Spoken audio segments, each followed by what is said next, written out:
Welcome back, everybody, or welcome for the first time to the Trevor's Window into Japan podcast, if you will. I'm not really sure what to call this anymore, as you know if you've listened to me in the past couple of episodes I've done. My name is Trevor, also known as T-Ray from Hanshin Tigers English News.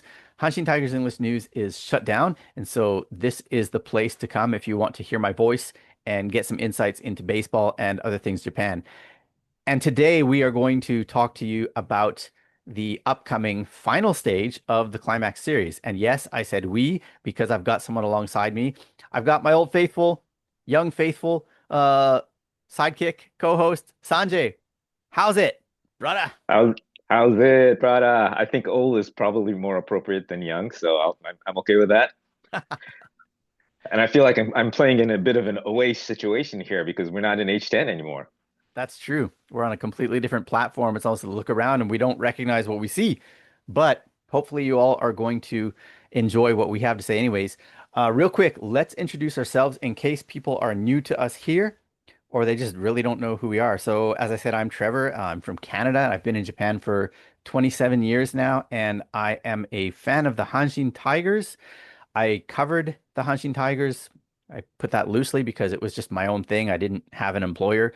Um, on my own website that was called Hanshin Tigers English News from 2014 to 2024. Really enjoyed bringing the news and the rumors and the info to everybody out there. But I shut it down just for personal reasons. But I still love the Tigers. And here we are. We are talking baseball. Sanjay, tell us a little bit about yourself. Well, my name is Sanjay. On H10, I went by JJJ as the way to spell my name. Um, Born and raised in Kansai, Tigers fan from I don't know, 10 years old or so. I'm not even sure. Hmm. Um, College in the US, lived in Tokyo and worked there for about 15 years after college and went to Jingu Stadium and camped out at left field stands whenever the Tigers came to town. Um, Moved to Hawaii 24 years ago now. Wow. And still following Tigers. Found my tribe in T-Ray and H10 and been fortunate enough to be able to gab with him about the team off and on for a number of years now. Yeah, and really been enjoying it. So interesting. I just realized that means that our Japan time overlapped by all of 3 years, I would assume. So I arrived in 98 and you left in 01 or Yeah, at the end of '01. Yeah, so 3 years. Yeah. 3 years, but you were in Tokyo, I was in Okinawa, so obviously we never crossed paths.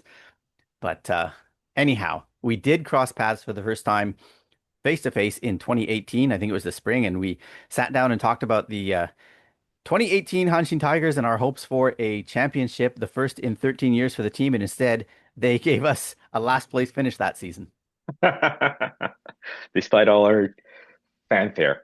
Yes, but we kept the friendship going and we talked Tigers. I mean, you weren't a regular in the first maybe couple of years of our friendship, but then maybe sometime during the pandemic, I think you joined me pretty much every time I did a pod.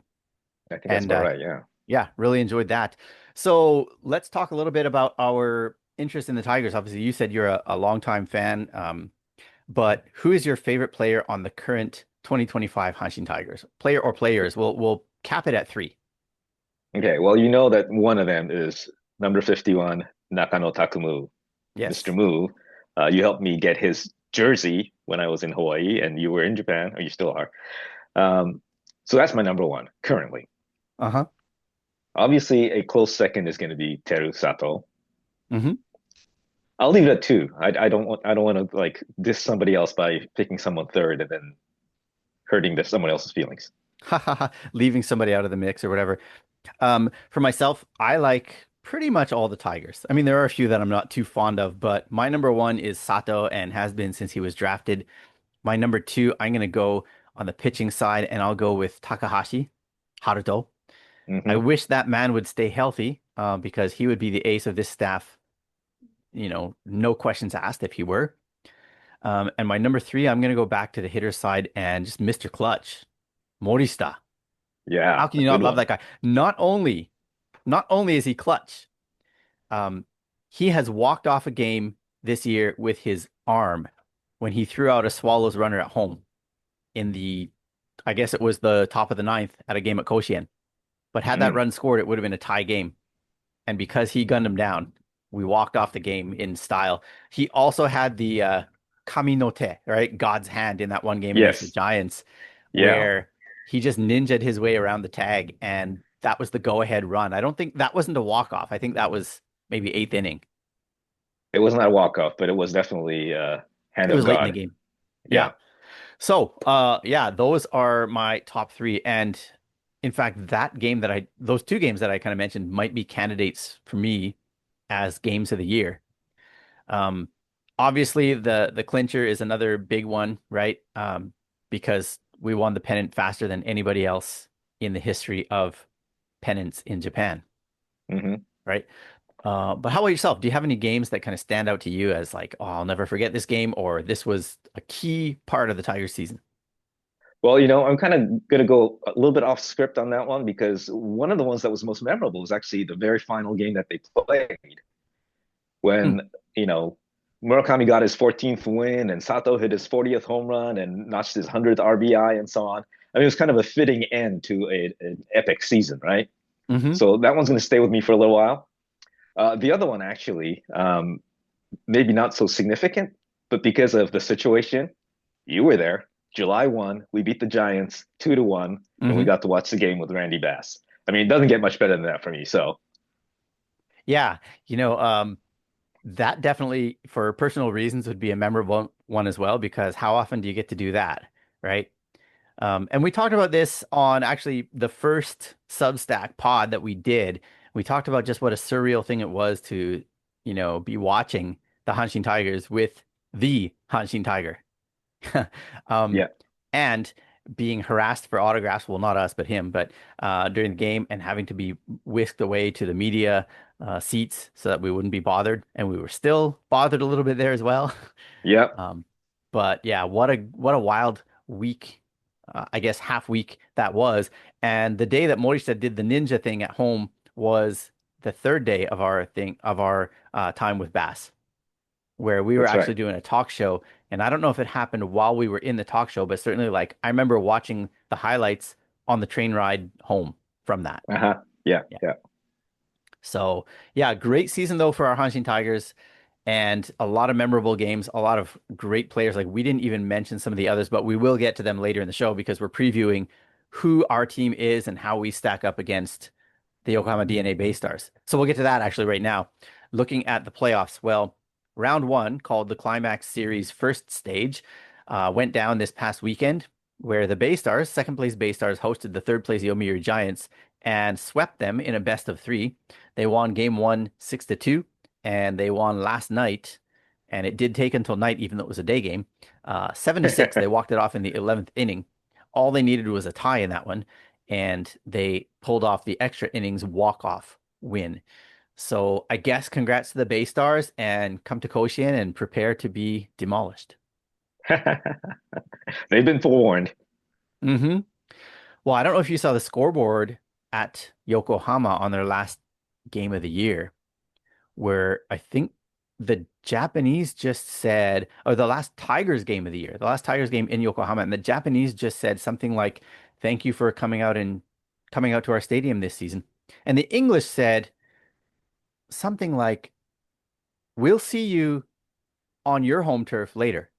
So like they were quite Ooh. cocky about, yeah, I don't remember the exact words, but they were quite cocky about the fact that they were going to beat the Giants. And well, they backed their words with their actions, right? Yeah. And it wasn't even a one win and one tie thing. They like swept them with No, two and victories. the Giants definitely looked weak. I'll tell you that. Yeah. Yeah. Yeah. Agreed. It was not their best showing. And again, like I hate to say this, and I'm almost like holding back my laughter saying this because it's weird to say, but I was cheering for the Giants. Ooh. So was I. Because they, you too, right? Yeah, and I think, Yeah. that we're not the only two Tigers fans out there. We just knew that they would make for an easier opponent in round two, and their pitching rotation was awful, and it showed in this series. But anyhow, the fact of the matter is, we got the Bay Stars, and they come into Koshien for 6 games in 6 days, starting this Wednesday. So Wednesday, Thursday, Friday will be night games. Saturday, Sunday will be day games, and Monday will be a night game. Again, those last 3 games will be if If needed, right? necessary. Yeah. Last time we did this at Koshien, it took us 3 games to get rid of the carp, right? Mm, So the Tigers get a 1 game advantage, plus all the games are on our home turf. That's the advantage that we get for winning the Central League in the regular season. And of course, the same is true over in the Pacific for those SoftBank Hawks. Um, but do you have any thoughts on the playoff format? Do you think that it sucks? Do you think that it needs to be more like MLB, or do you think that it is great just the way it is? I don't think it's great just the way it is. I see how we got to where we are now. Yeah. And I don't think at that time they had imagined that there would be such a runaway team like our Hanshin Tigers of 2025. Hmm. And I feel like there needs to be some kind of tweak. Um, as you mentioned, I think on your prior thing on this, that maybe some sort of sliding scale, some kind of additional advantage given when you're more than 10 games up on the second place team. I don't know. I don't have the answer for it, but it's not hunky dory as it is right now. I mean, truth be told, like, not only do I think that that's more like just, but I also think it gives all the playoff teams something to play for right down to the end, Hmm. right? So like this season wrapped up on September 7th for the Tigers. But let's just say, for example, and this is an absurd number, but you win your league by 20 games, there's no climax series, just for example, right? Like Hmm. you're buyed into the Japan series. Well, the Tigers were 17 games up when they clinched. So all they would have needed in their final 17 games was to get an extra 3 game advantage. And I Hmm. think they could have done it. Yeah, if they wanted to, yeah. But they took their foot off the gas big time and ended the season just, air quotes, 13 games ahead because they had nothing to play for 17 whole games. Like that's, um, I don't know the exact math, but about 13% of your season, Yeah, right? I yeah. mean, and then the second place team too, they're like, well, we don't really have anything to play for except to just get ourselves heated up and get ourselves on a roll in the right timing.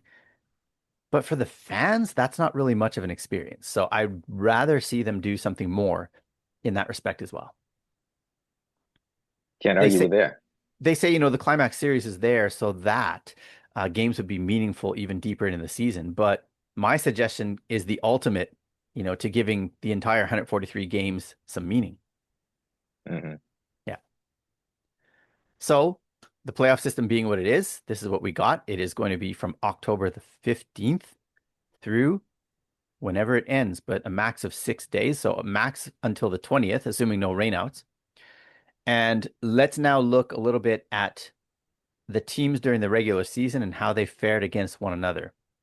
So I've got the Baystars sitting at 71, 66, and 6, 5 games above 500, and the Tigers at 85, 54, and 4, 31 games over 500. Yowza. So that's a 13 game gap in the standings, but they were 17 and a half ahead of the Baystars when they clinched. So That's that's, unheard of. Yeah. yeah.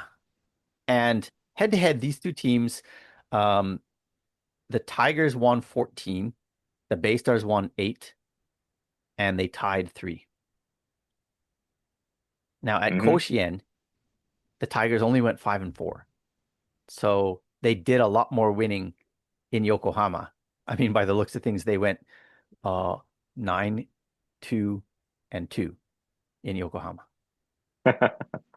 Yokohama Ginko, Bank of Yokohama. Yeah, so you'd almost wish that the series were there, but obviously not.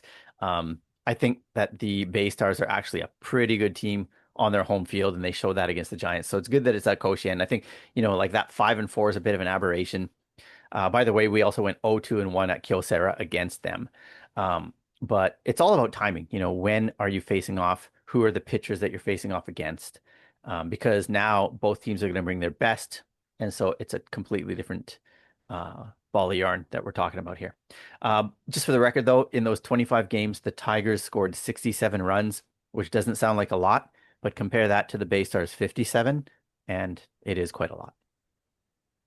That kind of implies that when we won, we kind of eked out the wins, huh? I guess because if you're 6 games ahead, or yeah, but only 10 runs ahead, yeah, that's a lot of close games. And there were a lot of really tight games in this season series. Yeah, I'm not going to lie to you. Just also, we should backtrack a little bit. Last season, these two teams faced off in the playoffs in the first round. The Tigers hosted. The Tigers got blasted. Um, that was really unfortunate, and that may psychologically come into play. I kind of doubt it, but I mean, at least for the Baystars, they're probably going to pump themselves up by saying, "Hey, we went in there and swept them last year. We can do it again." Yeah, I think you're right that it'll give them some swagger, Hmm. but I think our boys with Fujikawa mentally preparing them, it's a whole new regime. We'll be okay. Okay, so you just look at um what went down last year. Okay, Saiki was an ace last year, and he got tagged a little bit for runs, but Takahashi was the number two guy off the block, and he got smashed for some reason, but he also was not his absolute best health-wise all of last year. And then last year, who did we have as our home run leader? Was it Sato with 16? I think it was. I know Oyama. No, I think Oyama was 14 home 14. runs. Okay, then And then I Sato. think it Yeah. was Sato 16, Morishita 14, maybe Oyama 15, something like that. It was like Yeah, yeah. they were all kind of in that weak zone, but now you look at it, we got Sato at 40, Morishita at 23, and Oyama at 13. So it's a big difference in our power game. I just think our team is a lot better this year, even though it's the same guys as it was last year for the most part. We're a much Oh, stronger team. Sato's a different player. Yeah, yeah, very, very different. So let's run down now. We'll look at who we expect as the starting pitchers in this series, and we'll assume that it's going to go the distance just so that we're naming off, the full gamut of starters. And then we'll look at some of the key, well, we'll look at position players. We can even go from top to bottom for the most part. And then key bullpen members, and then what are the keys for each of these teams to win the series. So Okay, I'll let you start with the Tigers starting pitchers because we're going to be pitching first every game. that's right. And it's long been telegraphed or bandied about in the press that Fujikawa says Murakami is our ace. He was the opening pitcher for us this year. He's going to open for us in the Climax Series. Hmm. So he's number one, numero uno. Followed quickly by the other ace pitcher that we have, Hiroto Saiki. Hmm. So those are one and two. Now for the So third, just yeah. for some numbers, Murakami tied for the league lead in wins with 14. He outright led the league in strikeouts with 144. 144, yeah, He had the best win percentage, which it's a stat I hate, but it's still a title here in Japan. And then Saiki led the league in ERA. that's right. Yeah. Now, just for Murakami's winning percentage may not be so impressive, but the fact that the winning percentage came with a record of 14 and 4 is pretty impressive. He single-handedly gave us 10 plus Yeah. 10 games. Yeah. So yeah. So those are the two, the two aces, are pillars for the first two games. For the Right. third game, I've seen a couple of different suggestions. One was Takahashi, actually, your boy, Yeah. um, might be the starter for number three. And then lately, just because Dupe has been getting better and stronger, and he pitched what 4 innings worth of simulated games just yesterday or the day before. So they're saying he had sub two ERAs versus both DNA and Giants, and he would be kind of a good arm to rely on too. My personal feeling is that he could be like the second starter after the first starter fails or gets tired or gets notched or banged up or whatever. Okay. So that's kind of those are the first four names that come up. Yep. The fifth name, could it be Nelson? Could be. I mean, Yeah. he had some good outings at the end of the season. Yeah, he And did. then And we then do we have a sixth or do we go back to Murakami on Monday on really short rest? we go back to Murakami on short rest, I think. Yeah. I mean, I think on that day it really might depend on what we've done in the series so far, how taxed the arms are, right? Because like if the starters do quite well in those first several games, but we don't get enough wins to finish off the Bay Stars, we could kind of go with a bullpen day at some point. I mean, especially if it does come down to that Monday and it's winners take all, Yeah. you throw everything at them you got. And our bullpen is deep, and you could probably do a bullpen day and do a good job of shutting them down. I wouldn't even call it a bullpen day. It's all hands on deck day. It's kind of like what Dodgers did the other day. Mhm. Starters are sitting in the bullpen, getting ready to come in and just pick up where everybody else left off. Yep. Yeah, sure.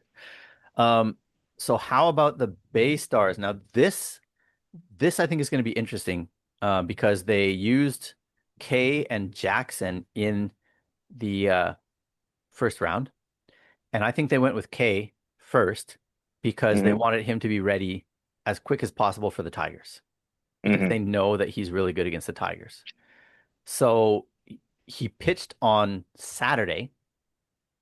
So in the regular NPB world, that would have him ready for this coming Saturday, which would be a game 4 if necessary. My guess is they'll probably push him forward and he'll be their game 3 starter on Friday. Hmm.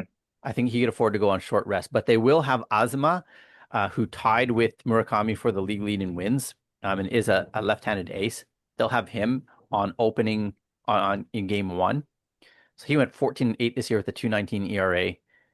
Um, very solid pitcher.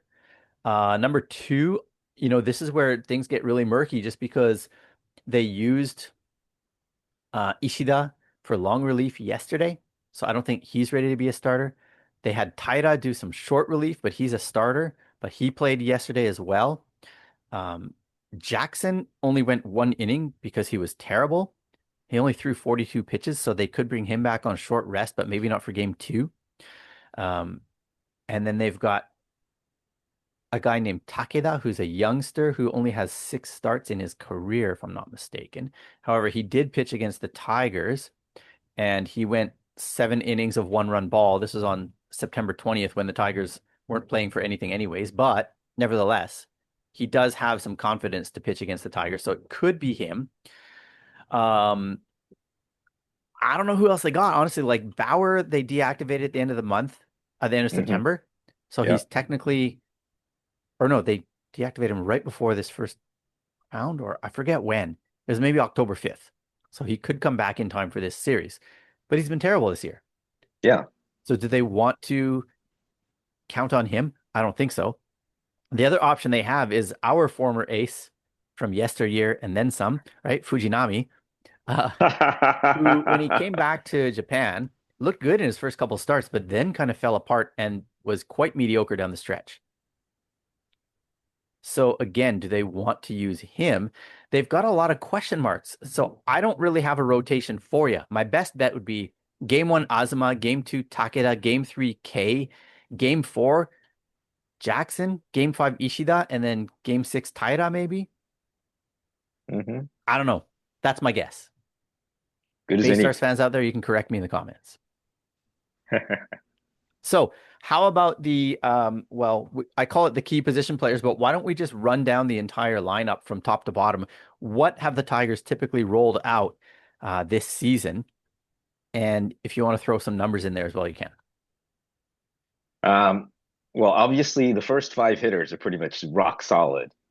And it starts off with our leadoff man, center fielder, Shikamoto, who is also the stolen base king for this year in the Central League with 32.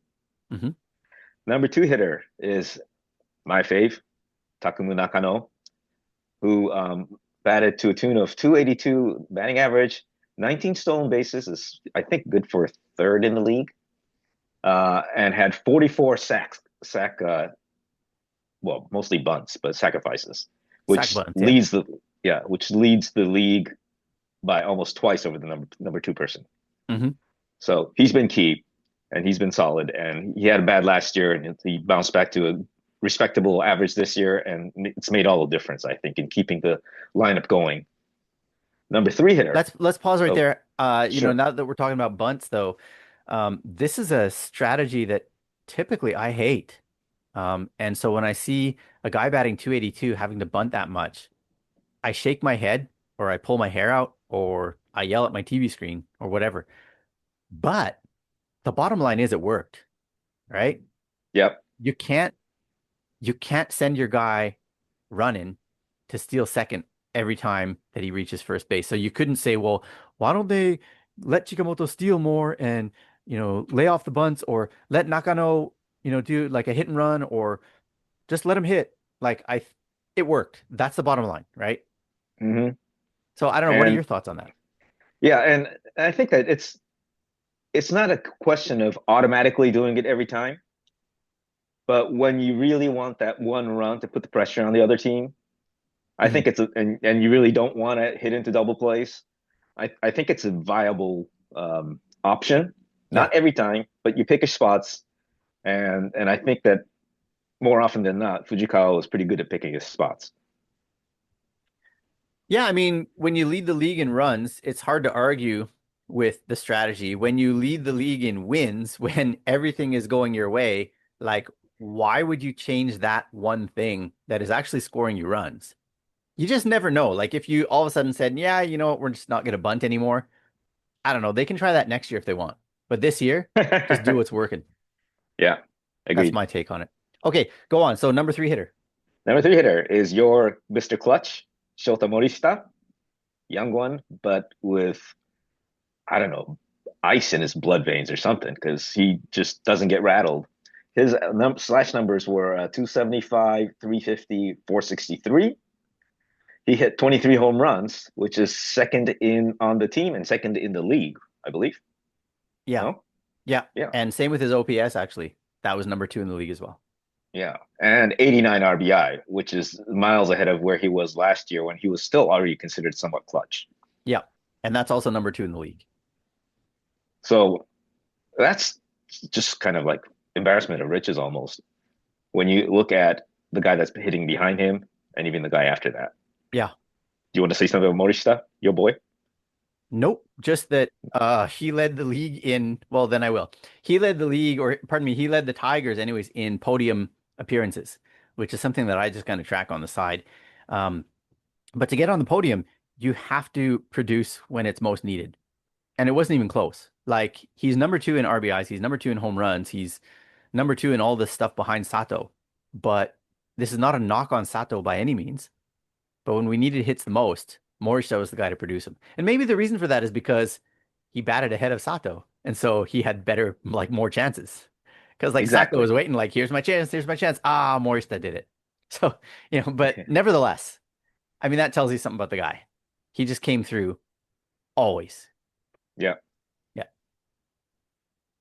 So um, the number four hitter is the guy that Mr. Morishita needs to thank, Teru Sato, who really, really turned into a different player, blasted out of the shell, batting, slashing 277, 345, 579 slugging percentage. Wow. Mm-hmm. 40 home runs, which is the first time anybody's hit 40 since, well, no Japanese player had hit 40 since Kakefu did it in Well, 85. Kanemoto. Oh, Kanemoto. So My no, bad. no No, homegrown Hainuki. talent. No homegrown. Yeah. Yep. Sorry, my bad. That's okay. That's still a big feat. Yes, it Since is. 1985, Kakefu. Yes. Yeah. And he also tallied 102 RBI. So the 40 homer, 100 RBI barrier being broken was also some kind of historic um, achievement.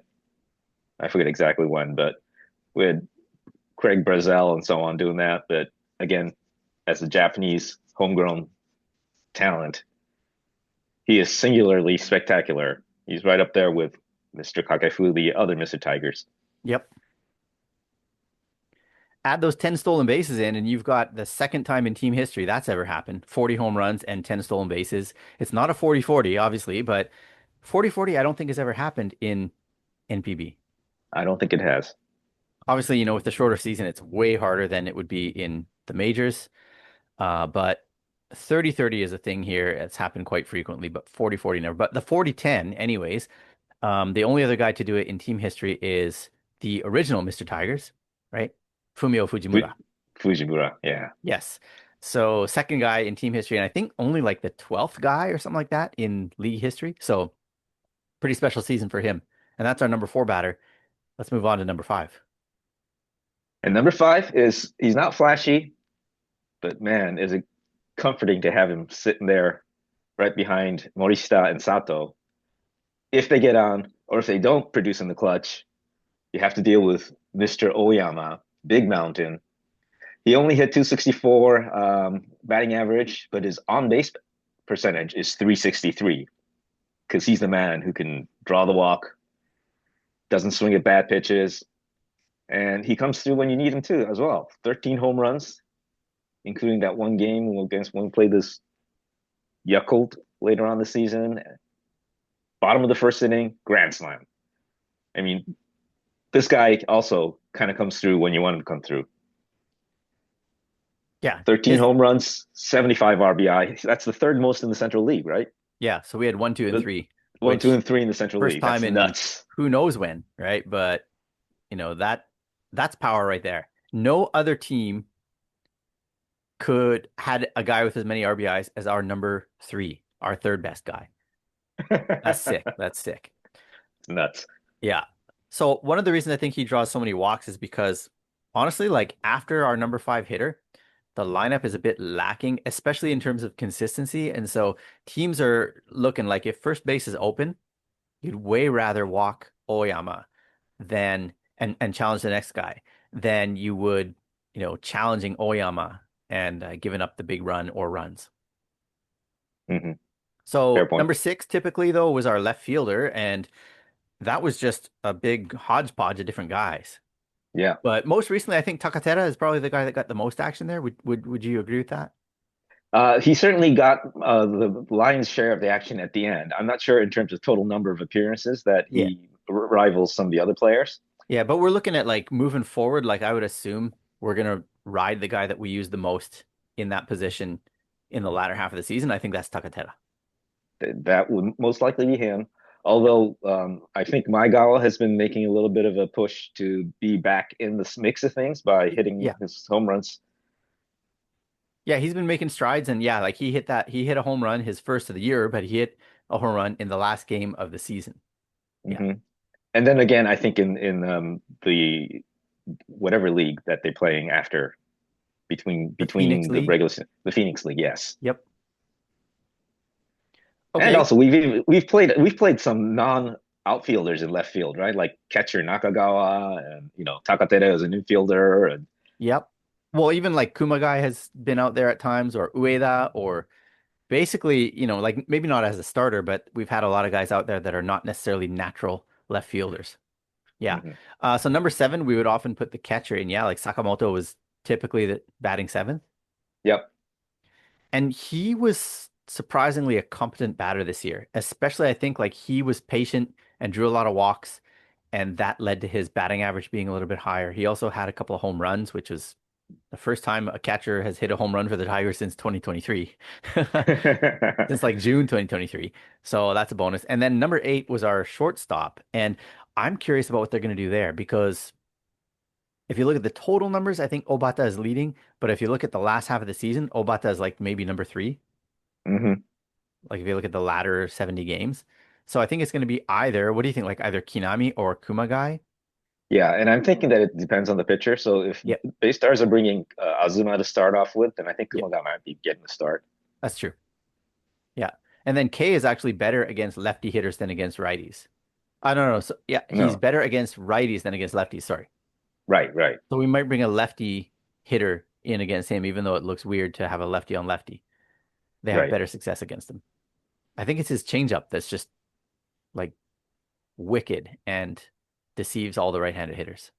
Uh-huh. So anyhow, so that's our 1 through 8 for the Tigers. Let's go through the Bay Stars just to get everybody up on things. We're not going to go into a ton of detail like we do with our beloved team, but this is who they had going yesterday. And so this is, I'm assuming they're going to roll with them because they produced 7 runs. And yeah, they're a pretty solid lineup from top to bottom. They have Ebina batting first. He plays right field. I think he's got like a 35 game on base streak. Mm. Um, Kind of an unheralded guy, but not someone to be taken lightly. He bats right, by the way. Kuahara is center fielder. He typically bats second. He's another right-handed hitter, and he's just a menace, I think, for the Tigers. And to me, like he's just a clutch playoff hitter, so he's someone to be aware of as well. Batted 284 this year. Batting third, they had Keita Sano, and he was playing left field, although he also plays first base. He's a left-handed hitter, pretty high average, middling power, hits a lot of doubles. Batting fourth, Tsutsugo. He of being rejected by the major leagues and the minor leagues. Yeah. and looked terrible in the latter half of last year and was not even great in the first half of this year. And he just figured it out in the second half. He hit 2 home runs in game one against the Giants, and he looks like he's figured something out. Yeah, and both ways, right? Pulled one to right and hit one opposite way to right down, hit the foul pole in left field. Yep. Yeah, exactly. So he's someone to be aware of. He's playing third base, which I was laughing at, but I have not seen him make any bad plays at third, or fail to make plays at third, I should say. They got Shugo Maki back after a long stretch where he was out with injury, and he's playing first base actually because Tyler Austin is not healthy, and apparently neither is Diane Viciedo. So they got Maki at first. Obviously, he's a dangerous hitter that we know plenty about, and he tends to play his best against the Tigers. And then after that, kind of similar to us, like after their number five, the power and the danger goes down considerably, but they have catcher Yamamoto batting sixth, shortstop Ishikami batting seventh, and second baseman Hayashi batting eighth. Um, Especially Hayashi, he has got almost zero power, but yesterday he's the one that produced the game tying hit because they were down to their final strike. The Giants were actually going to win the game in the 11th inning, and he poked one into left, got the tying run across, and then they scored the winning run off of Ebina's bat, I believe. Anyhow, that's their lineup from 1 through 8. So as I said, Austin is hurt, so I don't think he's going to be back for this series. Viciedo didn't practice with the team on October 5th, so that was more than a week ago, but if he didn't practice a week ago, I don't know if he's going to be playing or available. And then Miyazaki, their usual third baseman, is out with an ACL injury, and I don't think he's anywhere close to coming back this year. So I don't know if that's a lucky break, pardon the expression, but they are not at full strength. Might I add, though, wasn't it Hayashi who just kept fouling ball after ball after ball yesterday in his at bat? That I is mean correct. that got really really irritating. That would get under the skin of most pitchers. Yeah. Yeah, for sure. So I don't know. When it comes to lineups, I think that I don't even want to say closely matched because that's being rude to our players. We just rattle off all the stats that we led the league in. So to say that the Baystars are evenly matched with us is unfair, although they are dangerous. They are a potent lineup. Let's not kid ourselves, and Yeah, let's give respect where it's due. yeah. If they get hot, Yeah. they're a force to be reckoned with for sure. And as we know from them being the quote unquote defending champions, they got hot last year because they were a mediocre team going into the playoffs. They upset us at Koshien. They beat the Giants at Tokyo Dome, and then they came back from 2-0 against the Hawks to beat them in the Japan series. So they are not to be taken lightly. Well, let's look at one area now that I really think that separates the strong from the weak, and that would be the bullpen. So give us a little bit of the lowdown on the Hanshin Tigers bullpen, and especially who we expect to be using in tight games, which I'm assuming a lot of these games will be. Well, there also we have a little bit of an embarrassment of riches. Mhm. Um, the one name that comes to mind right away, though, actually, is Daichi Ishii, who has some kind of ridiculous consecutive innings and games uh, going without allowing a run. I think it's something like 50 games and 49 innings or something like that. Yeah, it's absurd. His ERA on the year was 0.17. Actually, it was rounded up to 0.17. So it was under 0.17. I mean, Right. you think about that. In any world, how does that happen? Right? I mean, you literally have to do what he did, which is I think he went 53 innings, allowing one run. Yeah. It's It crazy. it doesn't seem Uh, right. well, it's never happened before in NPB. He has the Right. record now. Right. And let's not kid ourselves. I mean, there were times where it looked like he was going to allow a run and either he came through or the fielders came through or whatever. So it's not like nobody hit off him or nobody got on base. I mean, his ERA is out of this world, but his whip is not even the best in the bullpen. And his strikeout rate is not the highest either. But he's just really good. And again, like he's kind of like the pitcher's equivalent of Morishita in a way. And he is my number 4 favorite player, by the way. But just like ice running through that man's veins. hmm Nothing hmm phases him. Like it'd be no outs, runners on the corners, and he would still get out of those jams. Yeah. Yeah. Okay, so let's move on. Who else have we got? Well, another one with a pretty stellar ERA is number 37, Oyokawa, the lefty, with a 0.87 ERA on the year, which Hmm. is in 66 appearances. So that's nothing to scoff at either. Yeah. So those would Um, be our two setup guys. Obviously, then our closer is still Iwazaki, and I would assume that if the game needs to be shut down, the ball will be in his hand. I would say that that's probably a fair assessment, Yeah. although Mm. Kyuji has been known to maybe flip um, Iwazaki and Ishii, Yep. depending on who's coming up in the eighth inning. Right. Right. Like, I mean, if you look, even I think Ishii has what, like 9 saves on the year, something like that. So Hmm. I'm looking up now. Yeah, 9 saves. And Iwazaki has 31. So obviously he's the first choice, if you will, or the main choice. But yeah, I like the fact that QG is not locked in on having one and only one guy to be the closer. But so those are Hmm. probably our seventh, eighth, and ninth inning guys, assuming a lead or a very tight game. So who else have we got that's going to carry us to the seventh or keep us in games? I mean, we still have, like you said, it's an embarrassment of riches. Who else do you anticipate the Tigers are going to use out of the bullpen? There's always Yuasa Hmm. and Kirishiki, Yep. and who knows, maybe even Shimamoto, whom we haven't heard from all year, pretty much. But he had some pretty good mounds recently. Yeah, Shimamoto had 16 mounds on the season for a total of 14 and a third innings. So he tends to come in maybe in short relief, or he's sometimes got the firefighter role, right? Where he's putting out the flames. Hmm. Yeah.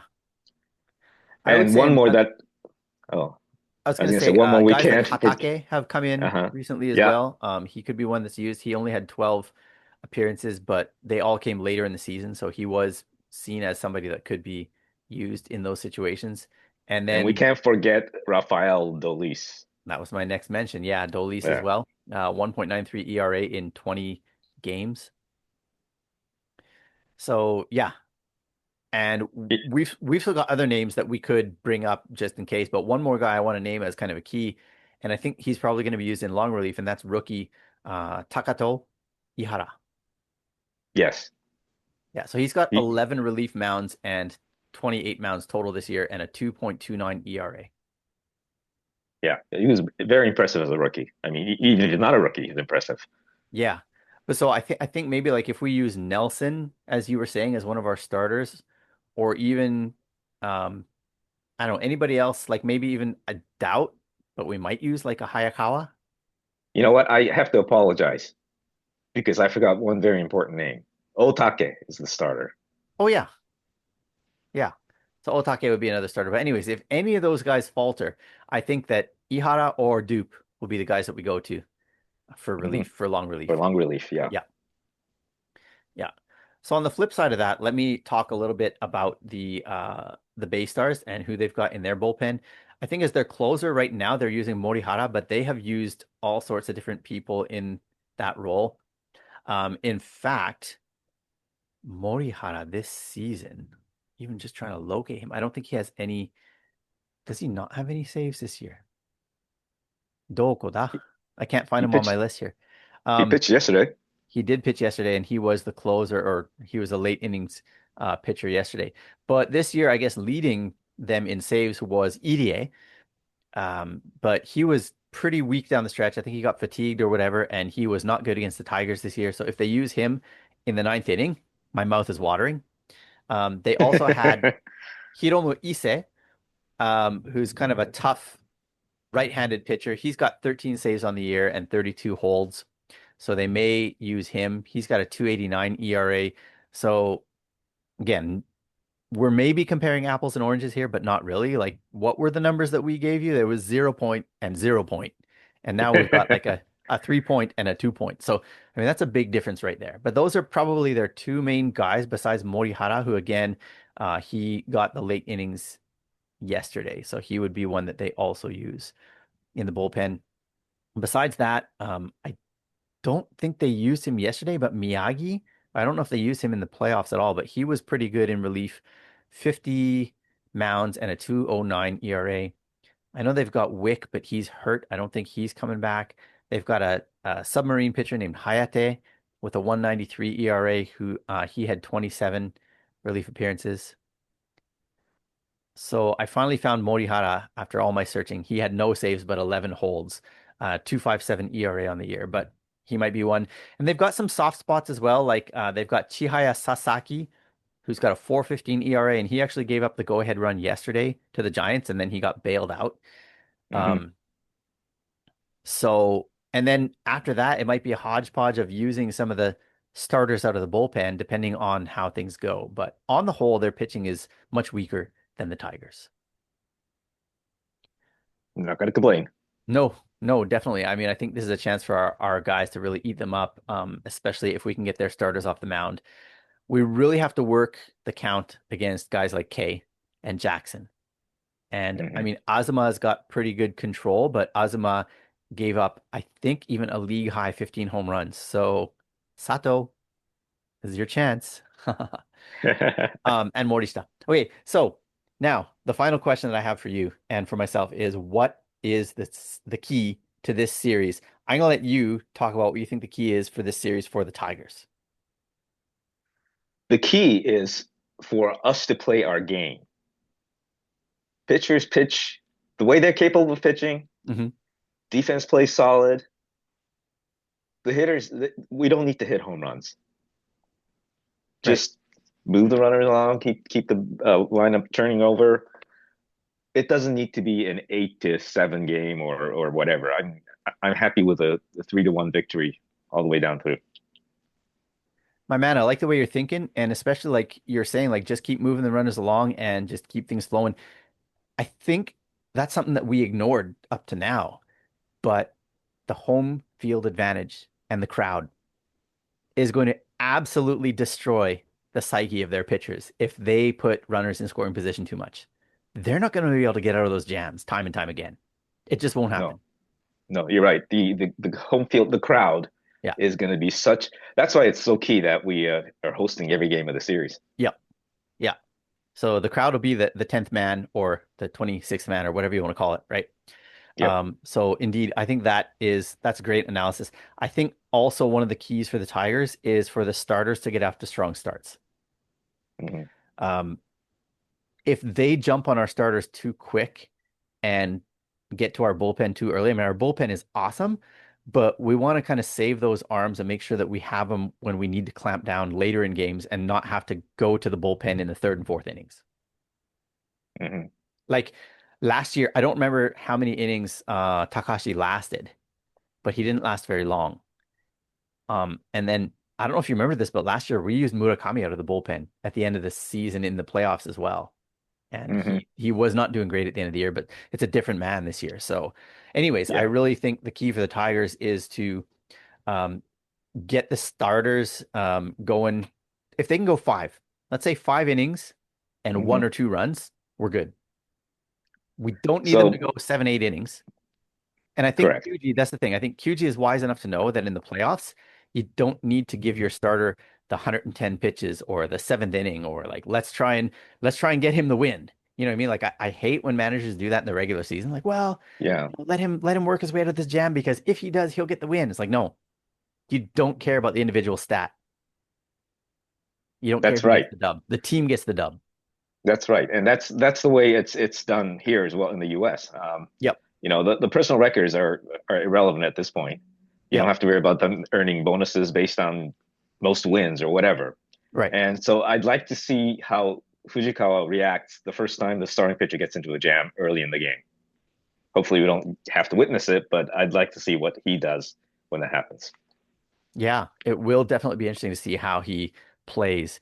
And the thing I love about QG is that even, like in interviews late in the year, he said, listen, like we won. I think we talked about this already. Like we are the CL champions and we can puff out our chests about that. But when it comes to the playoffs, it's a different animal. It's a new season. It's a new start. And what Mhm. he said recently was he said, this is like the final event of the Undo Kai, right? Of the sports day at school. This is Yeah, kind of the grand finale. And I love the way that he thinks things through and he doesn't just say, well, we're just going to do things exactly the same or, well, it's just a continuation. He's like, no, this is different. And we've got to play this in maybe a slightly different way. He's not going to change things up too much, but he's at least aware of the fact that he's got to be flexible in the way that he approaches things. And so I think he'll do great as far as that Yeah. goes. Um, I'll talk a little bit about the key for the Bay Stars, just to kind of balance things off a little bit. One thing I forgot to mention is that they really only have one left-handed reliever, and that would be Yuya Sakamoto, who's got a 3.16 ERA, and he did pitch yesterday. So that was the only lefty they had in the bullpen for this Mm, series against the Giants, I believe. So if you think about that, they're going to be bringing a bunch of righties against the likes of Chikamoto, Nakano, Sato, and Takatera, or our pinch hitters as well. We got a lot of lefty pinch hitters. So I think that could also play into this where we kind of mash against their bullpen. And so that mm, kind of brings me to the key. I mean, they have to stretch out their starters and make sure that they're clamping down. And like when K comes in, for them to win, they need the best K. They need him to be the same mhm. K that he was against the Tigers in the regular season. And as we said, I think it was before we hit record, maybe. He was great against the Tigers, but he went 1 win and 2 losses in 8 starts with an ERA of Yeah. like 0.85. Yeah. So even though they stretched him 6, maybe 7 innings against the Tigers in the past in the regular season, he still wasn't beating us per se. Hmm. But they're going to need that. They're going to need Azuma to be his best. They're going to need whoever their secondary starters after those two guys. Like Jackson obviously needs to do way better than he did against the Giants yesterday. 1 inning, 5 runs against. Um, but then also, I think that contrary to what you said about the Tigers, the Bay Stars are going to need home runs to beat us because they're not going to be able to string together rallies against our team, against our pitchers. So our team gives up the fewest home runs of any team in NPB, as far as I know. And if they can keep that up, then the Bay Stars have got no hope. I like the I way you say think. that with confidence, but also I'm a little bit precarious as I say that. Now, final thing then, Sanjay. Predictions. How many games for the Tigers to win? Because we're both picking the Tigers to win, so we don't even need to go there. But how many games? I am going to say 4 games.